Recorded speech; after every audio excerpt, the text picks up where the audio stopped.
Yeah, I heard a talk on Bitcoin given by the person who's known as Patient Zero in the Bitcoin world, Wences Casares. And Wences gave a talk at the Allen Company's Sun Valley Conference, and he led off his talk, this is 2014, I want to say. He led off his talk by saying that, asking how anybody owned Bitcoin. No, nobody in the audience owned it, except for him. And did anybody know what it was? And a few scattered hands went up. And he said, well, let me explain to you why I own Bitcoin. And he said, and it's because I understand why you wouldn't understand it, because you all live in America. And you have a rule of law, and you have orderly governments. And in most times you have relatively low inflation and a prosperous economy. And he said, but I'm from Argentina, and my family's been there 150 years.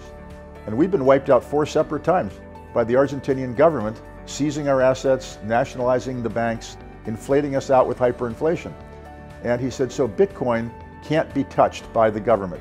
It's a peer-to-peer, decentralized, independent network. It's a ledger that records every transaction that's public. It's immutable. And he said, so the government, if you have Bitcoin, the government cannot take it away from you. And he said, so think of it as an insurance policy. And he went into it and talked about it. And I thought, and he talked about putting 1% of your liquid net worth in Bitcoin. And I thought that was sensible. He laid out what it could do if it worked. He said then that it was very risky, because then it was about $200. But I bought some then, and I bought a little bit more over time, and it became $500. And then I stopped buying it. And I didn't buy it for years until just the spring of this year. It hit a $66,000 high price. And then in 4 weeks, it was in half. Now, Bitcoin has gone up on average 170% a year for the last 11 years.